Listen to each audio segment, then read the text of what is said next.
In a world full of movie podcasts, here is one more.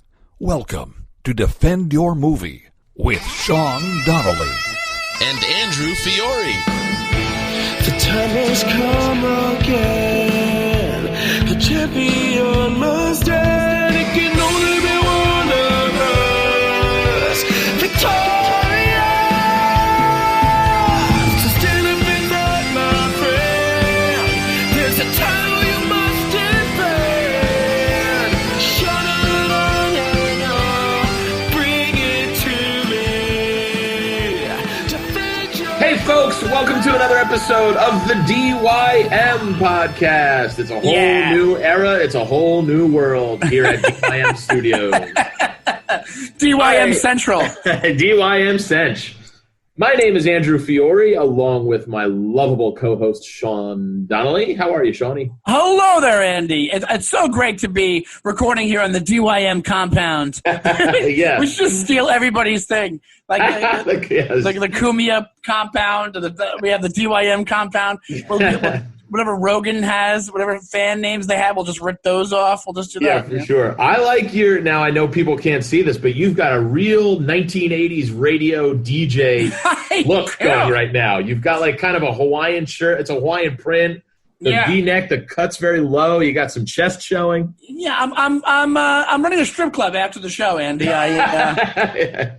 But I'll tell you why I have it on. I had to do a self-tape audition at the house, and the part is for a guy who's like a shifty club booker. You nailed the wardrobe. This shirt on me, it's like this. I guess it's like a Hawaiian-ish type shirt. It's actually a nice enough shirt. It's from Levi's. It's actually a pretty good shirt. But it's beautiful. But yeah, I figured this, and then I put a toothpick in my mouth, and the toothpick always works out great. And I just love the toothpick. Love the toothpick.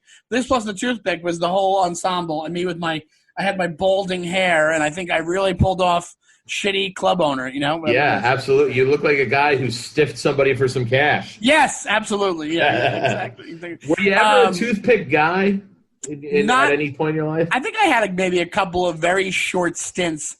Or any sort of prop that you were working with, or, like in my life, you're saying? Yeah.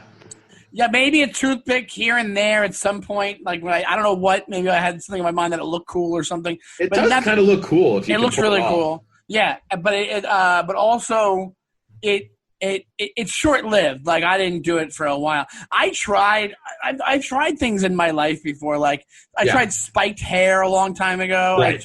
Stuff like that. And I used to, when I was probably like, I guess it was like 9, I would wear like a leather jacket, which I was like I had like a leather jacket that now I would see you as a leather jacket kind of cat. Well, I was like, I don't know what I was going for. I don't know what it was. If you were like me too, I was searching for an identity for a long time. Anything that was popular. I went through the baggy pants phase, the Jinkos. Dude, I had cross colors at one point because I thought I might have been black. I went through everything. Well, the skateboarding phase, that was me for like 5 years. And then after that, I think I still tried to keep that dress. I feel like I always would try to be like, it was always, even now, like there's outfits that I've had that I'm like, oh, that could be an outfit from when I was 19 from skateboard. I like that look better, but not like Rob Dyrdek. Not where it's like flat brimmed hat. More where it's like right before that. Yeah, the mid-90s. Yeah, right before that. Yeah, the the 90s look. And the baggy jeans with the skate shoes. Yeah, exactly. Yeah, exactly. Yeah. Or now what I was doing, like I had a pair of like green khakis and a black sweatshirt and then like shoes and Stan Smiths, what kind of looks like a skate look. Yeah. Like that kind of thing. I was a big corduroy pants guy for a while. I was at a corduroy phase. Yeah. And now that is something, it's been 20 plus years. For a pant and a material that I wore day after day, I haven't even looked at a pair of cords in 20 years. I have a pair that were too small for me that I could probably fit into now. Oh, possibly. Really? Yeah. I don't know where they are though, but throw on the quarantine cords, baby. I know. They were like kind of tight. They were really tight. I'm like, you can't wear tight corduroys. They're never a good look. Ever. No. Yeah. It's all thinned out, the corduroy. You get those when there's patches for the corduroy. If you're separating the corduroy lines, you know you're in trouble. Like if you're making the in between the corduroy bigger, you have to relook at your life. You really have to do some introspection at that point. I wore corduroys probably exclusively throughout college. I wasn't a dungarees man until I'd say almost my mid-20s. Really? Yeah. Once probably I started comedy because I'm guessing also at the same time you were a cargo short man. I still am. Are you a cargo short guy still? Oh, I'm looking at him right here, laying on my bedroom floor, waiting for me to jump in him. I was a cargo short person for a while. I think only several years ago did I go to regular shorts. Yeah, I still have adopted them because I haven't bought shorts in 10 years. Yeah, and I went to what? Now I'm wearing them more, but I am pale. I'm tall. I got these long dancer's legs. They're disgusting. And I would go out at night. I would never wear shorts at night. So I really, even in the summer, didn't wear shorts as an adult that often. Yeah. So I don't really have that many new pairs of shorts. Because comedy I'm still stuck on the cargos. Comedy does it too because you don't wear shorts to shows. So there's the only time you wear shorts. And also I'm never in a situation where I was like needed them. Like I wasn't going on any vacations or anything like that. So yeah. So I was a pants guy. But now I'm like, I think I become my dad. I basically, I'm wearing shorts all the time. All the time. My basketball shorts, I have worn 2 pairs during this last 4 months of quarantine nonstop.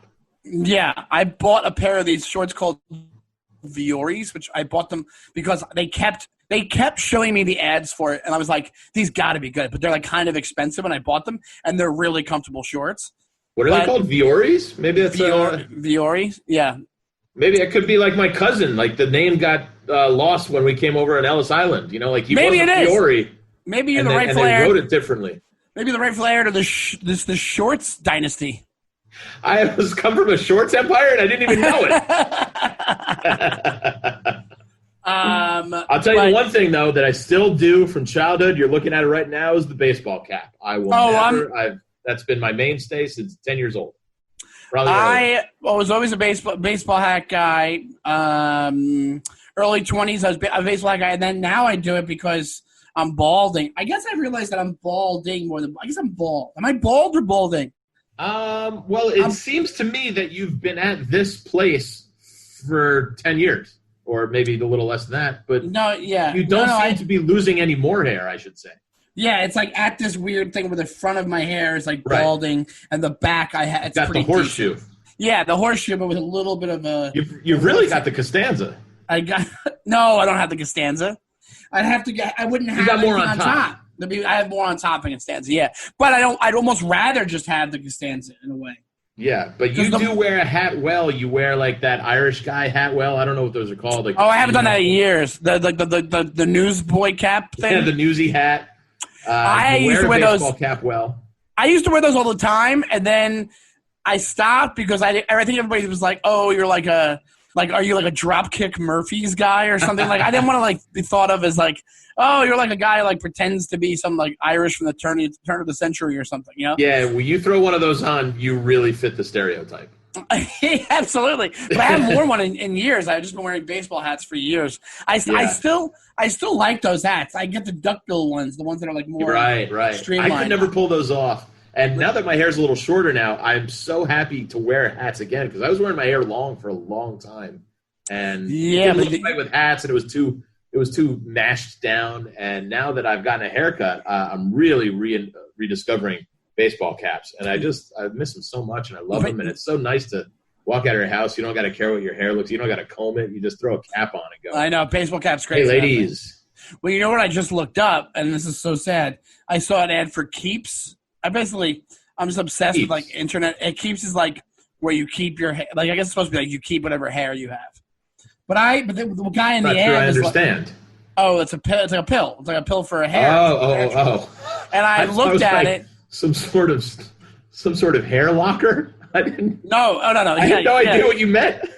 It's a little Foot-Locker for toupees. That's where you keep your hair. That's what I thought it was. They send you like a little tiny like college refrigerator-sized locker. Yeah, a little storage unit. You put your little toupees in there. They have a rack. They have like 4 racks, and depending on how many toupees you have, you put them on the racks. And it's temperature controlled, and whenever you need a nice cool toupee, you take it out of the. Yeah, howdy boys.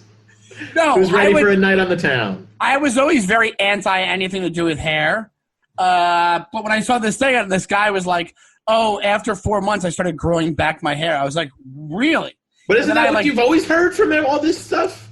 Yeah, but now it's not. Now this seemed a little bit. I don't know why this seemed different. It's not. This one's different. I don't know why. And then, it was very fleeting because I looked at the ads and I was like, maybe I'll get it. And then I looked up further and then they started talking about how like you have to keep taking it for it to work. So if you stop taking it, you lose the hair. That's the thing. And I'm sure there's penis side effects that nobody's talking about. Like but that's also how they get you to keep. That's how they stay in business. They keep exactly they keep you returning customers. Exactly, and then on top of that, it said the best time that it works is if like right when you've gone balding and if you're under 40. And I was like, well, strike 1 and strike 2. Yeah. I'm not even going to try to go for that. So that was short lived. I don't give it. Usually I'm just like, oh, I'll shave my head, but now I have my hair a little bit longer and I don't mind it. It's a good change for me because I'm so used to shaving my head. Now I have it where it's a little bit grown in. With it shaved close, I'll do. But this looks good too. You're a good bald guy.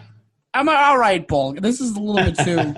It's a little bit too. I hate the front is weird. The front is weird. So, but being single again. I'm a divorced man. I'm a divorcee. I'm fat guy. I'm balding. I got to get rid of one of those. I'm doing intermittent fasting to get rid of the. You look good. The fat guy thing. I don't think I look that much different, but I feel better. That's what I'm. Well, that's good. That's the first step usually. Yeah, exactly. So but you do look thin in the face. That's usually where, for me, when I start losing, you can tell, and I think you're the same way. I can tell your face is leaner. Face is leaner, yeah, and it's also up here. Like it's not. I looked at myself and I'm like in a picture, and I was like, oh, I don't have as much man boobs. I still have them, but they're not as much. That's also a tough one to get rid of too, because that's really requires, I think, not only the diet but also the exercise, which is like. Diet's one thing. I'm not doing the exercise. Yeah. Well, I think if you lose enough weight, you might have it might not be built up in your chest. Right. It's not going to be toned. But as long as if I lose enough, I want to get down below. I'm 200 something. 200. Last time I weighed myself, but I haven't weighed myself in a month, at least a month. I was 239. I want to get myself below. I want to get myself below 200 pounds. Yeah, my idea when I was really the last time I lost a lot of weight and looking. What I considered good, I was around like 215, 220. Yeah, because you're like 6'4". I'm 6'3", 6'4", and I'm at like 250, 255 right now, which is chubby, But I was up to 282, dude. That was my high. 282? So, yeah. My high was 269, and I'm 5'8". That's big. Yeah, and really big. When I was at 282, I was a fatso, and out of breath, dude. You drop that. 20 pounds. My stamina is back. I was getting tired getting up from the couch, walking to the kitchen, walking back. I'd have to go. Yeah. Wait, and that's not a way to live, man. That's not. No, well, I'm getting that's coming back for me too because when I was at 269, I would fall asleep in the middle of the day on the couch. That's how for no reason, just in the middle of the day, I'd be in the middle of a conversation and just start shutting my eyes and it was like bad. Like it was bad. Okay, people go, wait a minute, did you get a good night's sleep last night? You go, nah, just fat. Yeah, just fat. You tired? Nah, just chubby. Just chubby. This is a fat guy thing. Yeah, I hear you.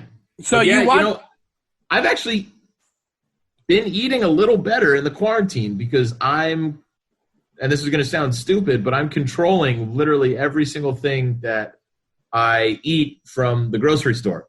That makes sense. I'm the same way. Because that sounded wrong. People were like, yeah, well, don't you always control? Not necessarily, because a lot of times you're out at a comedy club and you're just eating chicken fingers, buffalo wings. Like, it's not the greatest menu. Now I can literally go to the grocery store. If it's not healthy for me, I just don't buy it. Because for me, if it's here in my house, I'm going to eat it, if it's good or bad. So if I don't buy the bad stuff, it's not going in, So well, that's the thing. And I'm eating some fruit. I'm eating some vegetables. I'm getting some greens, I'm the same way, dude. I've been doing the same thing. I've been eating oranges. I've been eating, Brussels sprouts. I had some baby spinach. I've been eating, I've been trying not to snack in between for the most part. That's a big one. I've been cutting back on the bread more than I was. Stuff like that where it's I'm trying to control better, what I'm eating. Yeah. It's a whole new healthy DYM, baby. New brand, new health, new diet, new everything. So you watched a couple things this week, I heard. Oh, yeah. I had the hat trick of movies this week. And I say that because one of the things I watched was very hockey-centric. And you are I don't think we ever explored this on the podcast. You are a big hockey fan. It's my number one favorite sport of all time. I grew up playing ice hockey. I played it in college, and then I played it post-college in the city. I started. What position did you play? I played defense. I was a big old rugged defenseman, but I could move. I had some hands too. I was like a Brian Leach, but bigger. Whoa! Yeah, but I love hockey. It's my favorite. I can't wait for it to come back on August 1st. Knock on wood that everything goes right and everybody stays safe and healthy.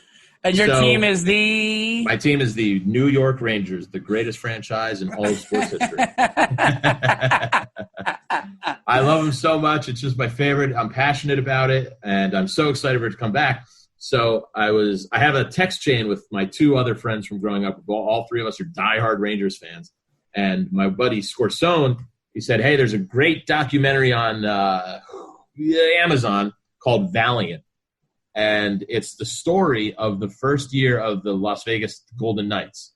They just got a team in 2018. The team's only 2.5 years old.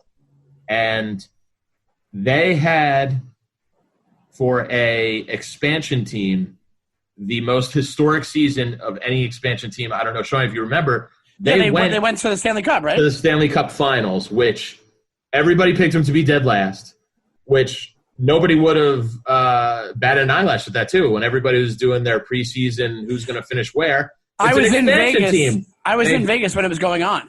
Oh, buddy. And they blew everybody's expectations out of the water. So they went to the Stanley Cup Finals. But what you don't remember, and what I completely forgot, was that their home opener was October 10th of 2018. If you remember, October 1st, 2018, was the big Las Vegas shooting. Yes. At the Mandalay Bay at that concert. Yeah, because people were they had Vegas Strong stuff all over the Vegas Strong. And so that made it, they tied that in, they juxtaposed the two stories the whole time. I mean, this was a community that needed that perfect thing to latch onto. Yeah. And it was just this team is blowing everybody's expectations out of the water. They're in first place, and they keep winning all year. And it's just it was just such a sweet, great story of how this team picked up this community, and everybody had something to look at, and that wasn't anything to do with the shooting, and it was just something that it was meant to be to bring the people back. And it was a crazy story too. They lost their first string goalie to injury. They lost their second string, then their third string goalie. It's unprecedented in hockey to have a fourth string goalie play in one season. It's the odds against that. And do that well. And then they eventually get their starters back, and then they go to the Stanley Cup Finals. I mean, they're beating teams that have had the same veteran players year after year with experience. And this is all a group that's never played together before. And it was just amazing. And unfortunately, they lost to the Washington Capitals in the Stanley Cup Finals.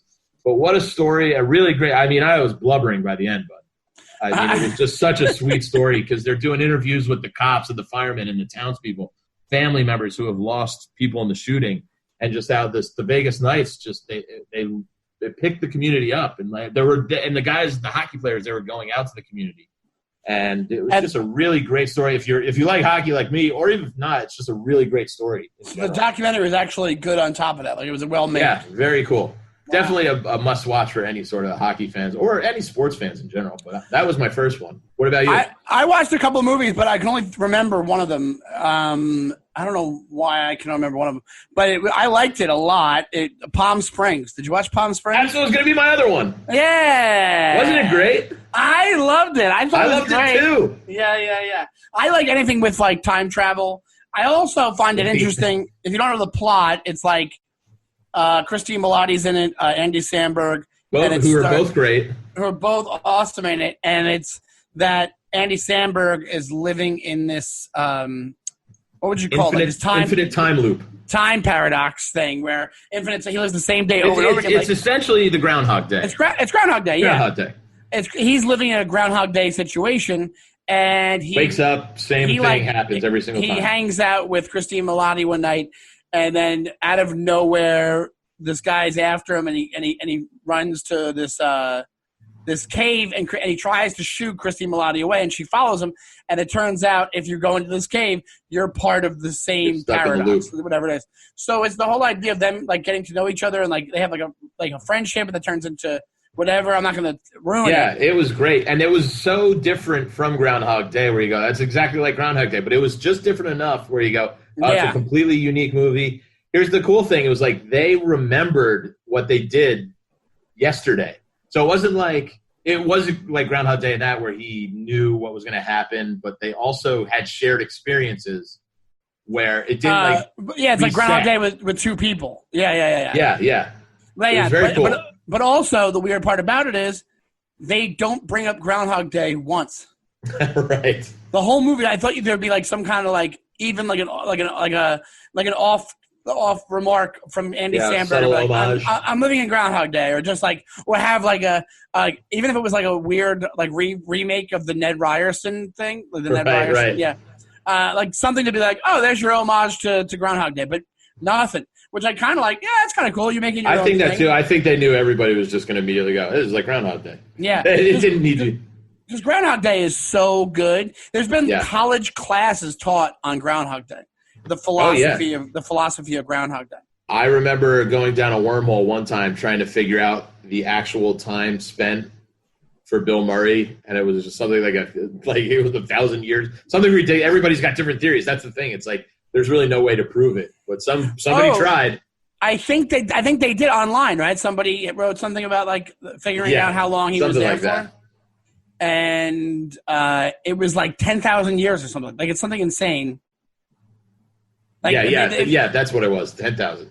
If they strung together all the things he did, I don't even know how you'd even figure that out, to be honest, because I know there's whatever, but just off based on what you see, I guess they guessed that he was there for like over 10,000 years or something crazy like that, which is like that actually makes a lot of sense about why you're suing. That's the only part I didn't like about Palm Springs.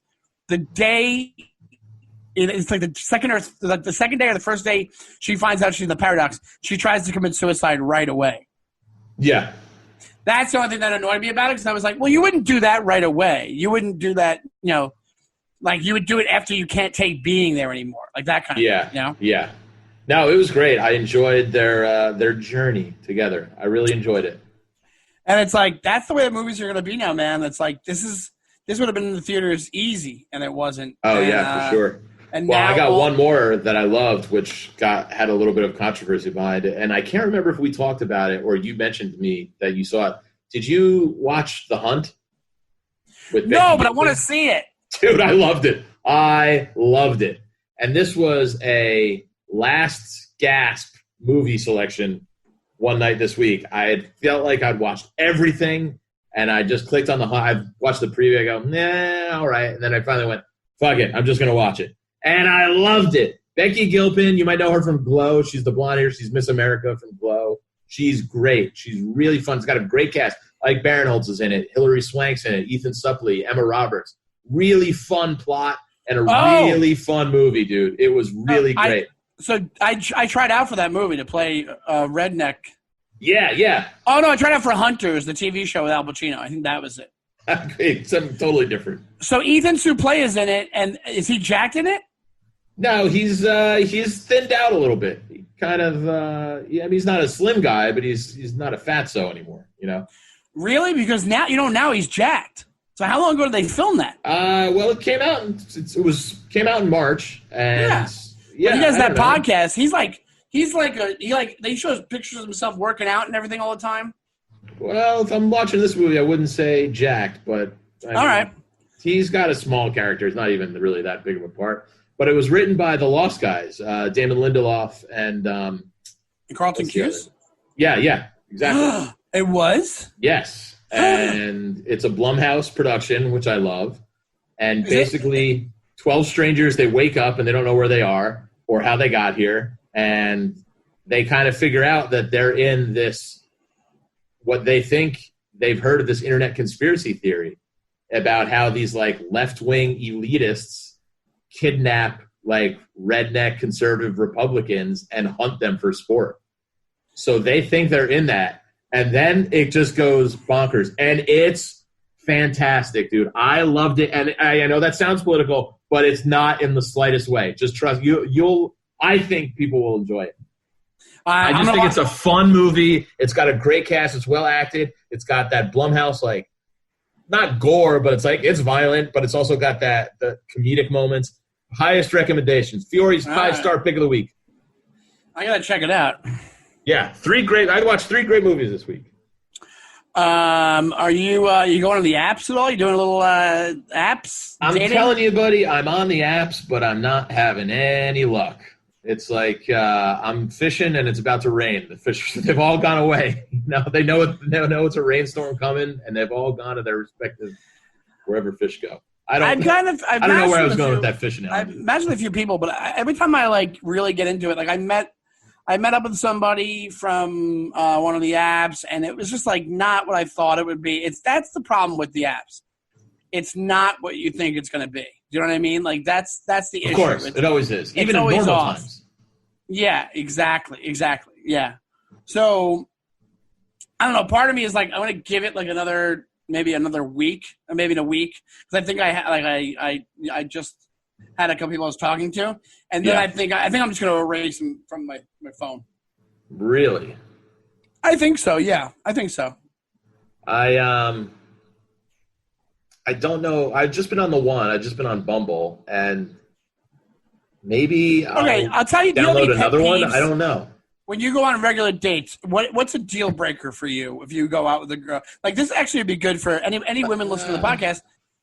Write to us and let us know what the women deal breakers are. But like a deal breaker for you as you're on the date, what do you think? Do you have one in mind? I don't have any particular ones. I need a good back and forth though. I've been on so many first dates where I'm struggling to keep the conversation going. It's like, dude, if you're going to go out on dates, you go like talk about yourself. You're just sitting there. I can't keep asking question after question after question. And usually that's how you know right away, because if there's a good back and forth and a good rapport, it's probably going to be a successful date. So, I mean, I am lucky because I think if I vibe with somebody right away, it's pretty evident, For some reason, we either click or we don't, and I can kind of tell right away. But, I mean, I've stuck it out for a few, but I think the best way is what I've learned over the years is if I know myself, if I could tell something's not going anywhere, I just started to be honest. Just go, all right, well, it was great meeting you. I appreciate you hanging out, and I'll get out of there. The old me used to stick it out and just be like, I'm too, nice. Oh, wait, so how long do you stay? How long do you go for it to get? And how long do you get out of there? When you get out of there, it's like an hour in. Yeah, drink or two. Whoa! I mean, dude, if you don't know by then, obviously there's exceptions to the rule, but if it's been an hour and a couple drinks and it's not happening, I think there's no reason to force it. Yeah, you're right. The back and forth is key. I agree with that. And the other thing that really bugs me to the point where it's a really big minus for me is and I always, obviously, we're both the same type of guy, we're going to pay for whatever. Of course. But the only thing that I want, I'm not talking about a insane production. No, not even the reach. Not even the reach. Nice. The reach is nice, but just even if you don't want to do that, because it's kind of like we know you're not going to pay for it. Not that we don't know, but I'm going to pay for it anyway. I'm going to make sure you don't pay for it. Just thanks for the drink. Thanks for the random food, whatever whatever it is. Are you dating a lot of rude women? Just no. Usually there is. Thank you. It's not. But when it happens, like I had a date recently that was there was no thank you, and it was also I would start saying something and get and then get interrupted immediately, and I was like, yeah, this ain't happening. Like, this is not, I'm sorry. Like, Sure. I can't. Yeah. Sure. So you're right. You have to know there's a vibe. But I was an idiot. That one I just talked about, I hung out for like 3 hours because I'm like, I feel bad if I take off now. I have to awkwardly get out of here. Another woman for who knows how long. Yeah, right, exactly. But I also am like, I have to awkwardly get out of here. You know what I'm saying? Yeah. It's hard to do. It's not ever that graceful, especially on a first date. But I think you got to remember, they're probably thinking the same thing and probably thankful that somebody pulled the trigger and ended it, you know? Yeah, right, exactly. Should we talk? I got nothing. I got nothing going on. Yeah, I have little things here and there. That's about it. Did you, you saw that article that I sent you. I wanted to see what you thought about it on the podcast, as far as another movie thing goes, that they're in the works. They have a Fletch remake with John Hamm as Fletch. Now, right. Normally, when these things happen, my initial reaction is like, "Oh God, why would they do that? Why would they do this? Why? Come on, you're ruining a great thing." But I have zero problems with this, and I'm into the idea. Interesting, because I agree. Normally, I'm like, why mess with perfection? I love Fletch. It's a perfect movie. I don't even hate Fletch 2. I think Fletch 2's got a lot of laughs. I don't mind Fletch 2 is on. I'm watching it. And Chevy Chase is the perfect Fletch character. Now, I don't know if it's not a remake. It's the continuation. Because that guy wrote like 12 Fletch stories. Yeah. Well, that's good then. Yeah, because you can do that. So it's not like they're remaking the original Fletch with the same story. It's a completely new story. He's remaking the Fletch character. He's going to be Fletch, which, I mean, is John Hamm smarmy enough? Or do we just associate Chevy Chase with Fletch immediately? Like, are you going to always think, I'm going to have a hard time disassociating myself if I see John Hamm? Is John Hamm, does he have the chops for that? I think, remember how we talked about John Hamm on the podcast a while ago? Yeah, he's a very miscast guy. But this, I think, is in his wheelhouse. If I had to guess, this makes more sense to me than him, like we talked about him in The Town, how that was horrible. And you're right. So, but this, I could see, like, because this is comedy, but it's not silly comedy. It's like dry. It's like him being Don Draper with a little bit more like mugging to the camera, and being like, I mean, I'm rooting for the guy. I hope it works. Yeah. I think I Greg really think it will. Is that guy's made some good stuff that I like. Super bad. And I'm also welcome it because the vibe off Chevy Chase for the past 20 years has been you're an asshole apparently. So why not revamp one of your things just to get the fucking your shitty taste out of it? The guy seems apparently he was a piece of shit on sets and he seems like a miserable fuck. Yeah, totally. So, but when it comes to John Hamm, I'm like, I can see that happening. I can absolutely see that happening. Well, I'm rooting for the hamburger, and I hope it's a funny movie. The hamburger! I'm always just wary of remakes and stuff that, is beloved from your childhood. It's like the GOAT, we've talked about remakes a million times, but yeah, if it's done well, great. I'm all for it. But it's just you set yourself up for failure, and the expectations are always higher when you're going to toy with something that's beloved, Absolutely, and I think that'll happen. Because we had the internet. Yeah, you're always going to have antagonist. Yeah, so. Yeah. But the other thing I wanted to tell you, and maybe we had something planned for the episode, but maybe we'll do that next episode. All right, sir.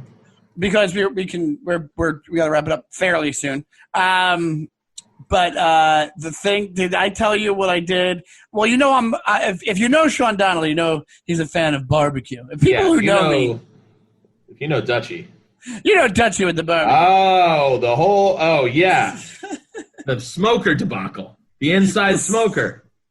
So you know what I did. What happened with that thing? All right, so what happens is this. I think I'm at the point where I'm like sick of living in the city. I want to have like a backyard, which I can't have a house anyway, so I can't do that anyway. But I'm just saying, like, I'm kind of burnt out on the city or whatever it is. I'm like somewhat. But one of the reasons is I'm really into the idea of Texas barbecue, and I've always been interested. Not always, but recently, past several years, I've been interested in it, and I'm always dying to like do it myself, whatever it is. So me and Jason Salmon, who's a great comic, we go to barbecue places together. I was like dying to give it a shot, and I really wanted to do it. So finally, this is chalk it up to quarantine craziness, Joe, because like literally I was like, you know what? I could probably get an electric smoker. Yeah, we talked about it last week. Yeah. So what I did was I Googled, can you use an electric smoker indoors? And it said, I don't know how it's smoker. Where's all the smoke going to go? Well, I've never had a smoker before, Andy. I don't know. So I go. Neither have I, but I would have figured you can't use it in an apartment in Queens. Well, you're way more intelligent than me because I don't even think it takes that much intelligence. Shut the fuck up. So anyway, I said to myself, I'm like, I could probably do it, and then I'll point a box fan at the smoker. It'll go out the window. Like I was like, I had a whole plan, and I go, it said I could use it online. So there must be some kind of system that I can, whatever it is. And then I looked up by model number of the smoker I got. I go, can I use my master built like 1030p or whatever it is? Can I use that? Was that a Clarkman? What, a Clarkman? The Commando 8 has arrived, and I'm like, can I use my Commando 8 inside of the apartment? And 5-6 different answers on the Home Depot website were like, do not use this item big capital letters. Big capital letters. Like, do Flashing not lights. do it. So I was like, I'm not even going to try this. So I was trying to rack my brain and think of people that could use it. You can return it? I didn't return it. I gave it to Bobby Kelly, who everybody knows Bobby Kelly. Well, he's going to get a lot of use out of it. Well, it went to a good forever home. That's why I gave it to him, because I said, hey, I got this smoker. Do you want it? I know you'll use it. And he said, yeah, I'll pick it. He came by tomorrow with his son, and they picked it up from my house. And then he did like an Instagram video, like making fun of me for fucking like videoed my apartment building. Be like, he thought he was going to smoke stuff inside this apartment building. I'm shocked Bobby didn't already own a smoker. I called him. I go, do you have a smoker? And he goes, no, I don't actually. And I was like, oh, well, would you like a smoker? Whatever it is. And you gave it to him for free? Yes, I did. But he tried to give me cash. He was like, take this. And I said, no. Because I was like, I wanted to learn the lesson, basically, is what it is. Like, if he would have given me cash, then I wouldn't have learned the life lesson of what the fuck was I thinking, and I have to be smarter about things and that kind of stuff, So you didn't even get to use it. You didn't get to smoke anything. I didn't get to smoke anything, but I'm like, maybe if I move out of the Queens and I get myself in a house or an outdoor space somewhere, I could use some kind of smoker. I'll tell you this much. Like I said, I think it found a good forever home, and I think it's going to get a lot of use out of that. And here's what you did. You've now kind of subconsciously, Bobby Kelly's known for having great, big, fun barbecues. You're going to get an invite every time now, pal. Oh, probably. You're never going to be left off the guest list. Yeah. I have tons of barbecue in my future. He already barbecued a brisket, and he sent it to me. It looked pretty good. Oh, God, I love brisket. Maybe I'll get some brisket today somewhere. From where? What do you got by you? I don't know. I got to research it. I have no idea. There's a couple places by you. Astoria had the one place is pretty decent. I forget what road it's on. But you don't have you don't have like a really, really good Texas Not a lot of brisket options. Not a lot of brisket options. No. But here's the thing, which I've been doing during the quarantine, is I have my car, and I'll go on a food adventure. If I got to get in the car and drive to deep Brooklyn, I'll do it. What else do I got to do? I don't have to be anywhere. I'll go on a food adventure. Do this, my friend. Pick your pal up. I'll take you to the best barbecue place in the fucking city. All right. Which one? Well, it's a toss-up. Either Mighty Quinn, a lot of people love. Oh, yes. You've been a Mighty Quinn. And then I've been there with you. And I say Hill Country. I disagree with that, by the way. What, Hill Country? I think there's better. It's not my favorite. Well, I'll tell you this, but it's not hometown. I was dying to go to hometown for like a year, 2 years, because I never could get down to Red Hook. And me and Jason went to hometown, and it's all hype. It's all hype. Really? Well, yeah, I know. Here's the thing. Don't get me wrong. New York City is still not, Don't get me wrong. If you're a barbecue novice, if you haven't been to a bunch of spots, no, I'm kidding. But like if you don't care, if you don't care about it, like It's still good. Don't get me wrong. It's still good. But like if you compare it to like Texas barbecue from Texas, which is the way that they were kind of portraying themselves, they were like, everybody was like, this is it. This is the best barbecue place in the city. It's not. It's definitely not. It's God damn. It just made me think of Moon Tower and Cooper's and all those great. It's so great. I missed the comedy festival so much. It's just Austin, Texas is one of my favorite places to go. Absolutely. Well, we'll have to go out. Let's do it. Let's make a date. We'll get some brisket.